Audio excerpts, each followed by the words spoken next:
Welcome to UPSC exam prep. आज है 4 नवंबर 2023 और स्वागत है आपका करंट अफेयर्स न्यूज डिस्कशन में। तो आइए शुरू करते हैं। आज का हमारा पहला आर्टिकल है माया सभ्यता के बारे में। तो आइए देख लेते हैं। अभी मैक्सिको में पुरातत्वविदों ने हाल ही में एक गोलाकार मंदिर के अवशेषों का पता लगाया है जो संभवतः माया या नाग देवता कुकुलकैन के सम्मान में बनाया गया था। अब देख लेते हैं माया सभ्यता के बारे में। तो माया सभ्यता ये संभवतः मेसो अमेरिका की एक शास्त्रीय सभ्यताओं में से सबसे प्रसिद्ध है। ये लगभग 2600 ईसा पूर्व युगाटन प्रायद्वीप में उत्पन्न होकर 250 ईस्वी के आसपास वर्तमान दक्षिण मैक्सिको, ग्वाटेमाला, उत्तर बेलीज और पश्चिम होंडुरास की प्रमुखता से उभरे हैं। पिछली सभ्यताओं के विरासत में मिले आविष्कारों और विचारों के आधार पर माया ने खगोल विज्ञान, कैलेंडर प्रणाली और चित्रलिपि लेखन को विकसित किया है। माया को विस्तृत और अत्यधिक सजाए गए और औपचारिक वास्तुकला के लिए भी जाना जाता था, जिसमें मंदिर, पिरामिड, महल, वेधशालाएं शामिल थीं, जो सभी धातु उपकरणों के बिना बनाए गए थे। वे कुशल किसान भी थे और जो उष्णकटिबंधीय वर्षा वनों के बड़े हिस्सों को साफ करते थे और जहां भूजल की कमी होती थी और वहां वर्षा जल के भंडारण के लिए भूमिगत जलाशयों का भी निर्माण करते थे। माया सभ्यता के बुनकरों और कुम्हारों के समान ही कुशल जो अभी हमारे हैं उसी तरह से कुशल थे और दूर दराज के लोगों के साथ एक व्यापक व्यापार का नेटवर्क बढ़ावा देने के लिए जंगलों और दलदलों के माध्यम से मार्ग को साफ करते थे। माया ने जंगली अंजीर के पेड़ों की भीतरी छाल से कागज बनाया और इस कागज से बनी किताबें पर अपनी चित्रलिपि लिखी थी। उन पुस्तकों को कोडीस कहा जाता है। उनके समाज में कई स्वतंत्र राज्य शामिल थे, जिसमें से प्रत्येक में ग्रामीण कृषक समुदाय और औपचारिक केंद्रों के आसपास बने बड़े शहरी स्थल थे। 900 ईस्वी में के आसपास इसमें गिरावट शुरू हो गई। माया सभ्यता के लोग गायब नहीं हुए और ना तो वे शास्त्रीय काल के पतन के समय और ना ही वे स्पेनिश विजेताओं के आगमन और उसके बाद अमेरिकी स्पेनिश उपनिवेशीकरण के दौरान। माया समकालीन मोसो अमेरिकन समाज से बनी हुई है और परंपराओं और मान्यताओं का यह एक विशिष्ट सेट बनाए रखती है, जो रोमन कैथोलिक धर्म को लगभग पूरी तरह से अपनाने जैसी हालिया प्रथाओं के साथ संयुक्त रूप से विद्यमान है। देख लेते हैं युगाटन प्रायद्वीप कहाँ पर है। तो युगाटन प्रायद्वीप ये मैक्सिको के दक्षिण पूर्वी में स्थित है, जो अटलांटिक महासागर तक फैला हुआ है। ये उत्तर और पश्चिम में मैक्सिको की खाड़ी और पूर्व में कैरेबियन सागर को अलग करता है। मोसो अमेरिका का तात्पर्य क्या है? तो ये शब्द आया था मोसो अमेरिका, इसका तात्पर्य तो ये एक भौगोलिक सांस्कृतिक क्षेत्र को संदर्भित करता है जो मध्य मैक्सिको से लेकर मध्य अमेरिका तक फैला हुआ है, जिसमें वह क्षेत्र शामिल है जो अब ग्वाटेमाला, बेलीज, होंडुरास और अल सल्वाडोर देश यहाँ इसके बीच आते हैं। मतलब इन देशों का जो भी एरिया है, इसको पूरे एरिया को मोसो अमेरिकन बोलते हैं। हमारा अगला आर्टिकल है एलिफेंटा की गुफाओं के बारे में। तो आइए देखते हैं। अभी हाल ही में शोधकर्ताओं की एक टीम ने राजापुर रत्नागिरी के पास एलिफेंटा से भी पुरानी चट्टानों को काटकर बनाई गई 2 शैव मंदिर गुफाओं की खोज की है। तो तभी ये चर्चा में है। आइए देखते हैं। ये मध्यकालीन भारत के समय की रॉक कट कला और वास्तुकला का एक नमूना है। एलिफेंटा गुफाओं पश्चिम भारत में एलिफेंटा द्वीप, जिसे घरपुरी द्वीप के नाम से भी जाना जाता है, इस पर स्थित हैं, जो मुंबई के मुख्य तट से लगभग 7 किलोमीटर दूर है। एलिफेंटा गुफाओं का निर्माण चट्टानों को काटकर 5वीं से 6वीं शताब्दी के मध्य किया गया था और इसमें से अधिकांश भगवान शिव को समर्पित हैं। सॉरी, ये यहाँ पे गलत टाइपिंग है, ये मध्यकालीन नहीं, ये प्राचीन काल होगा। यहाँ पर गुफाओं के 2 समूह हैं। इसमें पहला 5 हिंदू गुफाओं का एक बड़ा समूह है और दूसरा 2 बौद्ध गुफाओं का एक छोटा समूह है। गुफाएं ठोस बेसाल्ट चट्टानों से निर्मित हैं जो कुछ अपवादों को छोड़कर अधिकांश कलाकृति को विकृत और क्षतिग्रस्त हैं। गुफाएं कला की अभिव्यक्ति हैं और यहाँ कई महत्वपूर्ण छवियां गढ़ी गई हैं, जिसमें त्रिमूर्ति या 3 सिर वाले शिव, गंगाधर जो पृथ्वी पर उतरते समय गंगा नदी का एक रूप, और अर्धनादेश्वर जो एक ही शरीर में शिव और पार्वती का प्रतिनिधित्व मतलब दिखाई गए हैं उसमें। ये यूनेस्को विश्व धरोहर में भी शामिल है। हमारा अगला आर्टिकल है भुगतान एग्रीगेटर क्रॉस बॉर्डर यानी PACB के बारे में। तो आइए देख लेते हैं। अभी भारतीय रिजर्व बैंक यानी RBI द्वारा वस्तु और सेवाओं के आयात और निर्यात के लिए सीमा पार एक सुविधा की भुगतान की सुविधा देने वाली सभी संस्थाओं को प्रत्यक्ष विनिमय के तहत लाया गया है और इन्हें payment aggregator cross border PACB कहा गया है। तो अब इसके बारे में देख लेते हैं थोड़ा। तो ये PACB अनुमत वस्तुओं और सेवाओं के आयात और निर्यात के लिए सीमा ऑनलाइन भुगतान की सुविधा प्रदान करता है। RBI ने इन संस्थाओं के लिए न्यूनतम निवल मूल्य यानी नेट वर्थ 15 करोड़ रुपए निर्धारित की है, जिसे PACB के रूप में ये वर्गीकृत किया जाएगा। ये सुनिश्चित करने के लिए जवाबदेह होंगे कि ये किसी भी प्रतिबंधित या निषिद्ध वस्तुओं और सेवाओं के आयात के लिए भुगतान लेन देन की सुविधा नहीं देंगे। यदि शामिल राशि 2.5 लाख रुपए से अधिक है तो PACB को खरीदार पर भी उचित परिश्रम करना होगा। देखते हैं पेमेंट एग्रीगेटर क्या होता है। तो पेमेंट एग्रीगेटर, जिसे मर्चेंट एग्रीगेटर के रूप में भी जाना जाता है, यह एक तृतीय पक्ष सेवा प्रदाता है जो व्यापारियों को वेबसाइटों या ऐप्स के एकीकृत करके ग्राहकों को से भुगतान स्वीकार करने की अनुमति देता है। ये विभिन्न प्रकार के भुगतान लेन देन की सुविधा देता है, जिसमें नकद, चेक और कई भुगतान स्रोतों के माध्यम से ऑनलाइन या ऑफलाइन भुगतान शामिल होते हैं। ये व्यापारियों को बैंक आधारित व्यापारी खाता स्थापित किए बिना बैंक हस्ताक्षर स्वीकार करने की अनुमति देता है। इसका मतलब ये है कि व्यापारी को सीधे बैंक में व्यापारी खाता रखने की आवश्यकता नहीं होती है। भारत में एक PA कंपनी अधिनियम 2013 के तहत शामिल किया गया है। PA एक बैंक या गैर बैंक इकाई हो सकता है। क्योंकि PA पेमेंट एग्रीगेटर फंड ये संभालता है, इसलिए उसे RBI द्वारा लाइसेंस की आवश्यकता होती है। ये केवल गैर बैंक भुगतान एग्रीगेटर से अद्वितीय प्राधिकरण की आवश्यकता होती है, क्योंकि धन प्रबंधन को बैंक पेमेंट एग्रीगेटर के लिए सामान्य बैंकिंग संबंधों पर एक हिस्सा माना जाता है।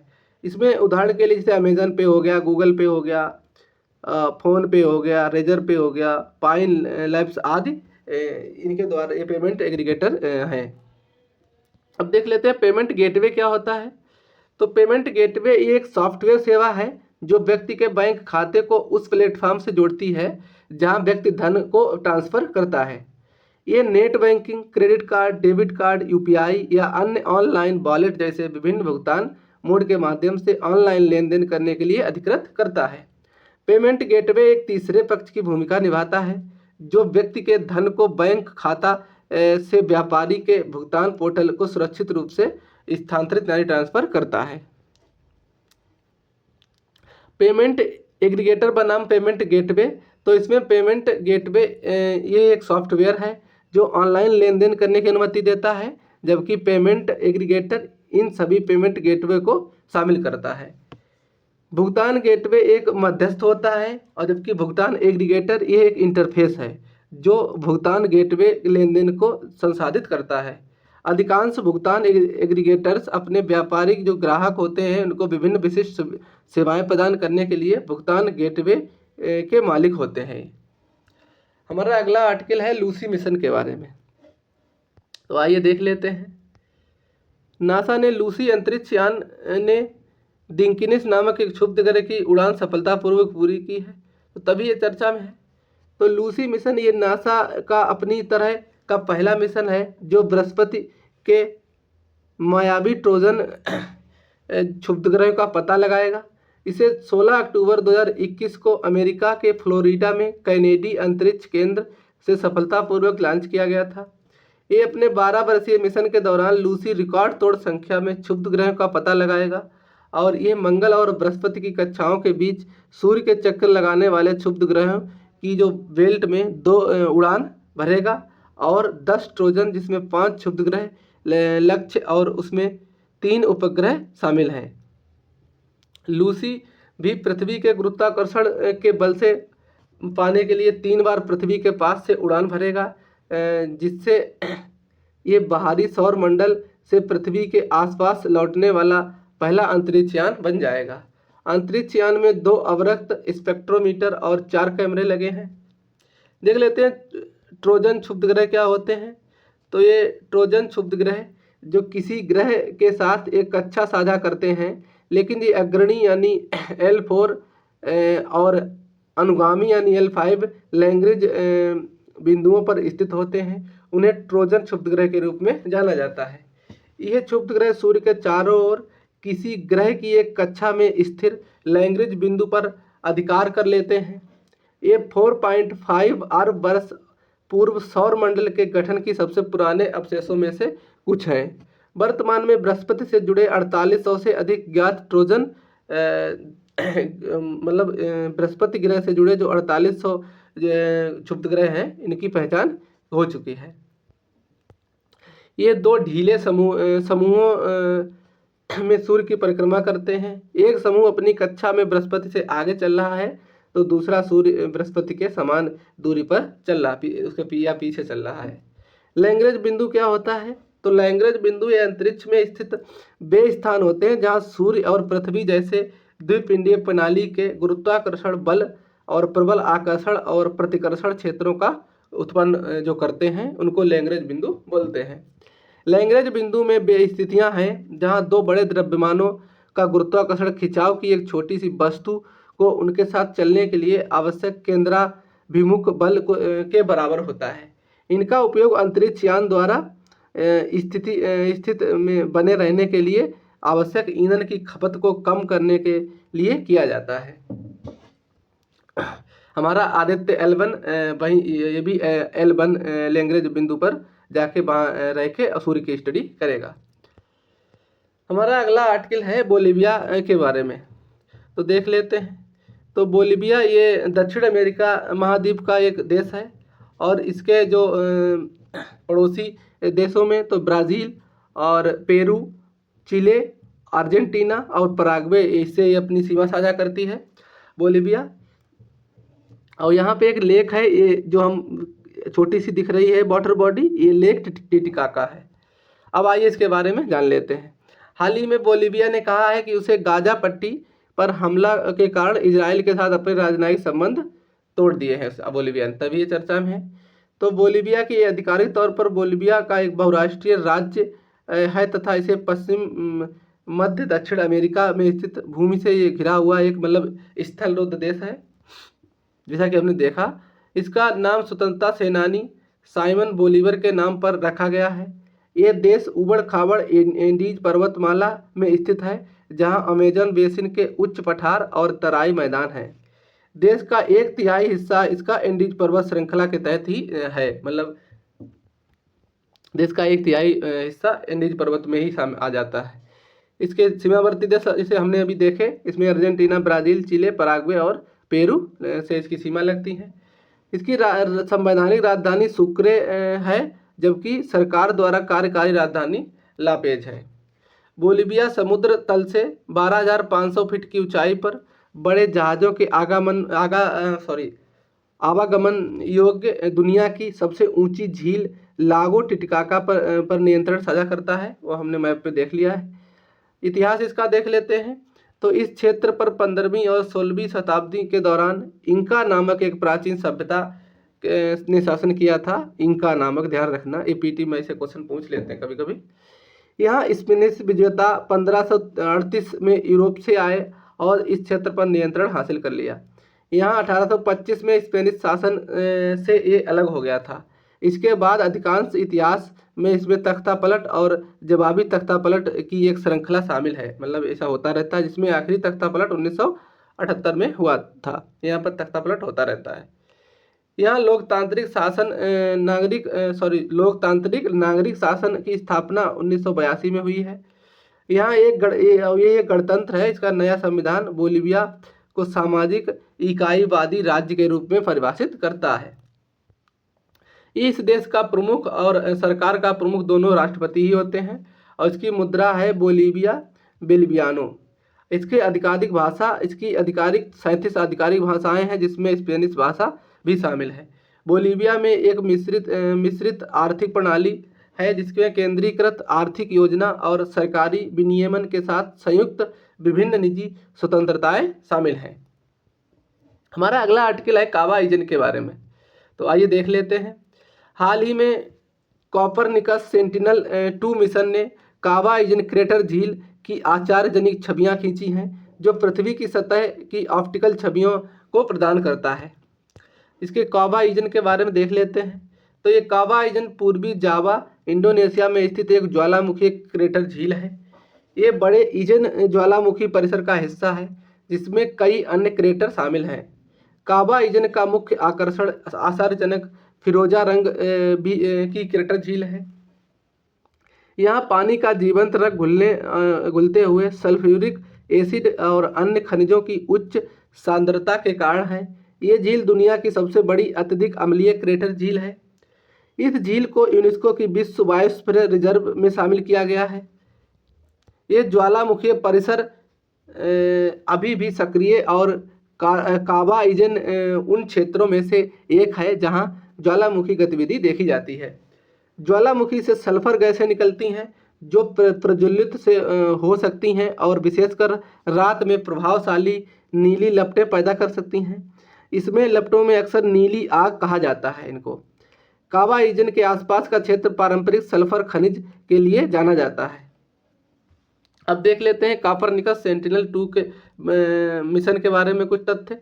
तो ये एक यूरोपीय चौड़ी पट्टी जैसा एक उच्च resolution multi spectral imaging mission है। इसमें एक ही सूर्य समकालिक कक्षा के स्थापित 2 ध्रुवीय परिक्रमा उपग्रह का एक समूह शामिल है, जो एक दूसरे को 180 डिग्री पर चरणबद्ध होते हैं। इसका उद्देश्य भूमि की सतह की स्थिति में परिवर्तनशीलता और इसकी व्यापक स्वास्थ्य चौड़ाई जो 290 किलोमीटर है और उच्च पुनरीक्षण समय 10 दिन का एक उपग्रह के साथ भूमध्य रेखा पर औसत बादल मुक्ति परिस्थितियों में 2 उपग्रहों के साथ 5 दिन, जिसके परिणाम स्वरूप मध्य अक्षांशों पर 2 से 3 दिन की निगरानी करना है। इसमें पृथ्वी की सतह में होने वाले परिवर्तनों की ये निगरानी में सहायता करेगा। हमारा अगला आर्टिकल है गुंडला ब्रह्मोत्सरम वन्यजीव अभ्यारण्य के बारे में।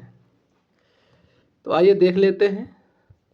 अभी हाल ही में गुंडला ब्रह्मोत्सरम वन्यजीव अभ्यारण्य में घास की पहचान और घास के मैदान को प्रबंधन के लिए 2 दिवसीय कार्यशाला सर्वेक्षण के दौरान 50 से अधिक घास प्रजातियों की पहचान की गई है, तभी ये चर्चा में है। तो ये आंध्र प्रदेश के कर्नूल जिले में स्थित है और ये 2 महत्वपूर्ण पहाड़ियों दर्रों के बीच स्थित है, जिसमें मत्रालम्मा कनुमा और नदी कनुमा के नाम से इसको जाना जाता है। ये नल्लामलाई पहाड़ियाँ श्रृंखला में भी फैला हुआ है। इस अभ्यारण्य का नाम गुंडला ब्रह्मोत्सरम पठार से लिया गया है। इसे 18 सितंबर 1990 में एक वन्यजीव अभ्यारण्य घोषित किया गया था और ये लगभग 1194 किलोमीटर वर्ग क्षेत्र में फैला हुआ है। इस अभ्यारण्य का उत्तरी भाग नागार्जुन सागर श्रीशैलम टाइगर रिजर्व की दक्षिणी सीमा का एक बड़ा हिस्सा है। यहाँ पर नदी तो गुंडलम्मा नदी अभ्यारण्य में इसे होकर बहती है। वनस्पतियों में यहाँ पर शुष्क मिश्रित पर्णपाती वन, नम शुष्क पर्णपाती, आर्द्र सदाबहार, शुष्क पर्णपाती झाड़ियाँ वन और शुष्क हवाना वन यहाँ पर कुछ वनस्पति पाई जाती हैं। यहाँ की जलवायु पूरे वर्ष गर्म रहती है और अधिकांश वर्षा मानसून के महीनों के दौरान होती है। इसमें सागौन, डालबर्गिया, बोसबेलिया, शीशम, इंडूग, प्रीपोकार्पस, टर्मिनिलिया, एल्बानिजिया और एगोगिरियस और बांस जैसे कुछ पेड़ यहाँ पर पाए जाते हैं। जीव जंतुओं में यहाँ पर पाए जाने वाले विविध वन्यजीव जिसमें लंगूर, जंगली बिल्ली, तेंदुआ, बाघ, माउस, हिरण, लकड़बग्घा, बोनट बंदर आदि यहाँ पर पाए जाते हैं। हमारा अगला आर्टिकल है पावना नदी के बारे में, तो आइए देख लेते हैं। नागरिकों और पर्यावरण कार्यकर्ताओं ने अभी हाल ही में पावना नदी पर देखी गई जहरीली झाग की मोटी परत पर चिंता व्यक्त की है, तो तभी ये चर्चा में आई है पावना नदी। ये महाराष्ट्र राज्य में स्थित पुणे जिले में स्थित है और ये नदी एक उल्लेखनीय नदी है जो पुणे शहर को पार करती है और पुणे शहर और पिंपरी चिंचवड़ क्षेत्र को विभाजित करती है। इसका उद्गम लोनावाला से लगभग 6 किलोमीटर दक्षिण में पश्चिमी घाट से निकलती है ये, और ये भीमा नदी की एक सहायक नदी है जो पुणे शहर में मूला नदी से मिल जाती है। ये प्रारंभ में पूर्व की ओर बहते हुए दक्षिण की ओर जाती है और मूला नदी के साथ संगम से पहले देहू, चिंचवड़, पिपरी और दापोडी के उपनगरों से होकर गुजरती है। इस नदी पर पावना नगर में एक बांध बनाया गया है जिसे पावना नगर बांध कहा जाता है। पावना नगर बांध ये एक अर्थफिल ग्रेविटी बांध है। ये 1329 मीटर यानी 4360 फीट लंबा और 42.37 मीटर यानी 139.0 फीट ऊंचा, जिसकी सकल भंडारण क्षमता 30,500 किमी है। इसका निर्माण आसपास के इलाकों में पर्याप्त पानी उपलब्धता कराने के लिए किया गया था। यह क्षेत्र पानी का मुख्य स्रोत है। हमारा अगला आर्टिकल दुधवा टाइगर रिजर्व के बारे में है, तो आइए देख लेते हैं। यूपी नागरिक उड्डयन विभाग राज्य की राजधानी से दुधवा टाइगर रिजर्व तक हेलीकॉप्टर सेवाएं शुरू करने का प्रस्ताव पर काम कर रहा है, तभी ये चर्चा में है। तो ये दुधवा टाइगर रिजर्व एक उत्तर प्रदेश के लखीमपुर खीरी जिले में भारत नेपाल सीमा पर स्थित है। इस दुधवा राष्ट्रीय उद्यान 2 निकटवर्ती अभयारण्य इसमें किशनपुर और कतरनिया घाट इसमें शामिल हैं। इसकी स्थापना 1988 में हुई थी और इसका क्षेत्रफल 1284 किलोमीटर है। ये ऊपरी गंगा मैदान में जैव भौगोलिक प्रांत का एक विशिष्ट तराई भाबर का क्षेत्र निवास है। यहाँ पर नदियों में शारदा नदी किशनपुर WL अभयारण्य से बहती है। गेरुआ नदी ये कतरनिया WL अभयारण्य से बहती है और सोहेली मोहना धाराएं दुधवा राष्ट्रीय उद्यान में बहती हैं, जो सभी शक्तिशाली घाघरा नदी की सहायक नदियां हैं। वनस्पतियों में यहाँ पर उत्तर भारतीय नम पर्णपाती प्रकार के वन पाए जाते हैं, जिसमें भारत के साल वनों यानी सोरिया रोबस्टा के कुछ बेहतरीन उदाहरण हैं। साथ ही इस क्षेत्र में नम घास के मैदानों का सबसे व्यापक क्षेत्र है। जीव जंतुओं में यहाँ पर दुर्लभ और लुप्तप्राय प्रजातियों का भी घर है, जिसमें बाघ, तेंदुआ, बिल्ली, स्लॉथ बियर, गेंडा, एक सींग वाला जो होता है, और हिस्पेड खरगोश, हाथी, काला हिरण, दलदली हिरण आदि यहाँ पर पाए जाते हैं। हमारा अगला आर्टिकल है जीका वायरस के बारे में, तो आइए देख लेते हैं। अभी बेंगलुरु कर्नाटक के पास मच्छरों के लिए कुछ सैंपल लिए गए थे, जिसमें जीका वायरस पाया गया है। जीका वायरस ये मुख्य रूप से एंडीज मच्छरों के काटने से फैलता है। ये मच्छर ज़्यादातर दिन के समय में काटते हैं। इन्हीं मच्छरों के काटने से डेंगू, चिकनगुनिया और येलो फीवर भी होता है। विशेष रूप से वयस्कों और बड़ों में गुइलेन बैरे सिंड्रोम, न्यूरोपैथी और माइलाइटिस के मामले जीका वायरस संक्रमण से जुड़े हुए हैं। इस वायरस की सबसे पहली पहचान युगांडा के रीसस मैकेक बंदर में हुई थी। ये वायरस संक्रमित गर्भवती महिलाओं से उसके गर्भ में जो पल रहा बच्चा होता है उसको भी संक्रमित ये मरीज के साथ यौन संबंध बनाने तथा संक्रमित व्यक्ति को ब्लड ट्रांसफ्यूजन से भी ये फैल सकता है। इसकी रोकथाम के लिए अभी तक कोई भी टीका उपलब्ध नहीं है। हमारा अगला आर्टिकल है कंप्यूटर इमरजेंसी रिस्पांस टीम के बारे में। तो अभी आईफोन पर भेजे गए जो मैसेज थे उस जासूसी अलर्ट को लेकर एक एप्पल कंपनी CERT-in द्वारा की जा रही जांच में शामिल हो गई है एप्पल इसमें। तो CERT-in इलेक्ट्रॉनिक्स और सूचना प्रौद्योगिकी मंत्रालय के अधीन कार्य करती है। CERT-in ये कंप्यूटर सुरक्षा के उल्लंघन से जुड़ी कुछ घटनाएं होती हैं उन पर प्रतिक्रिया देने के लिए राष्ट्रीय नोडल एजेंसी है। सूचना प्रौद्योगिकी संशोधन अधिनियम 2008 के तहत CERT-in को साइबर हमलों से जुड़ी घटनाओं की रोकथाम करने और उनको घटित होने पर आवश्यक उपाय करने और सुरक्षा गुणवत्ता प्रबंधन सेवाएं प्रदान करने के लिए सौंपा गया था। ये सूचना की सुरक्षा से संबंधित कार्य प्रणालियों प्रक्रियाओं, रोकथाम उपायों इत्यादि से संबंधित दिशा निर्देश, सलाह, शुभेच्छा संबंधी नोट्स और श्वेत पत्र भी जारी करती है। हमारा अगला आर्टिकल है सुव्यवस्थित मतदाता शिक्षा एवं निर्वाचक सहभागिता कार्यक्रम यानी स्वीप के बारे में। तो अब देख लेते हैं। भारतीय निर्वाचन आयोग यानी इलेक्शन कमीशन ऑफ इंडिया ने सभी स्कूलों में कक्षा 6 से 12 तक के पाठ्यक्रम के चुनावी साक्षरता पर अध्याय को एक चैप्टर जोड़ने के लिए शिक्षा मंत्रालय के साथ एक समझौता ज्ञापन पर हस्ताक्षर किए हैं। तो ये इलेक्शन कमीशन ऑफ इंडिया के मुख्य कार्यक्रम में स्वीप के अनुरूप हैं। स्वीप को भारत के मतदाता जागरूकता प्रचार प्रसार करने और मतदाता साक्षरता को बढ़ावा देने के लिए आरंभ किया गया है। इसके उद्देश्य क्या है? तो 2024 में होने वाले लोकसभा चुनाव में मतदान प्रतिशत को बढ़ाकर 75% तक पहुंचाना है, जिसमें विवेकपूर्ण और नैतिक रूप से सजग मतदान के माध्यम से मतदान की गुणवत्ता को बढ़ावा देना है। हमारा अगला आर्टिकल हंगर हॉटस्पॉट रिपोर्ट के बारे में है। तो यह रिपोर्ट संयुक्त राष्ट्र के खाद्य एवं कृषि संगठन यानी FAO और विश्व खाद्य कार्यक्रम WFP द्वारा जारी की गई है। इस रिपोर्ट के मुख्य बिंदुओं पर नजर डालते हैं। तो इसमें हंगर हॉटस्पॉट में 2 क्षेत्रीय समूह सहित कुल 22 देशों को शामिल किया गया है। इन हॉटस्पॉट में ऐसी आबादी निवास करती है जो अत्यधिक खाद्य सुरक्षा के गंभीर स्तर पर को सामना कर रही है, ऐसा होने की संभावना है। इसमें नवंबर 2023 में अप्रैल से 2024 तक का इसमें डाटा इकट्ठा किया गया है।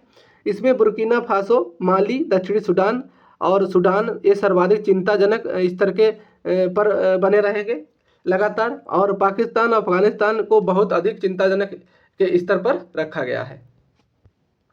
हमारा अगला आर्टिकल ई सिगरेट के बारे में है।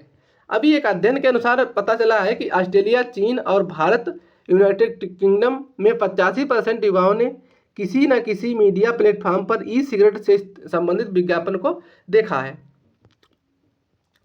तो ये इन्हें ई सिक्स वेब्स और इलेक्ट्रॉनिक निकोटीन डिलीवरी सिस्टम भी कहा जाता है। इन्हें परंपरागत सिगरेट का एक विकल्प माना जाता है। ई सिगरेट उपकरण में से एक हीटिंग डिवाइस एक बैटरी और निकोटीन युक्त तरल पदार्थ होता है। जब यह सिगरेट पी जाती है तो हीटिंग डिवाइस तरल पदार्थ को गर्म करके एरोसोल में बदल देता है और एरोसोल स्मोकिंग करते वक्त भाप के रूप से बाहर निकलते हैं। इस कारण इसके लिए स्मोकिंग की बजाय वेपिंग शब्द का प्रयोग किया जाता है। इन एरोसॉल्स में निकोटीन, वाष्पशील कार्बनिक यौगिक, अति सूक्ष्म कण, भारी धातुएं आदि मौजूद होते हैं। ये वर्तमान में इलेक्ट्रॉनिक सिगरेट निषेध अधिनियम 2019 के तहत भारत ने प्रतिबंधित इसको कर रखा है। तो आज के हमारे सारे आर्टिकल हो गए। अगर हमारा ये प्रयास आपको पसंद आ रहा है तो हमारे वीडियो को लाइक करें और चैनल को सब्सक्राइब करें। Thank you.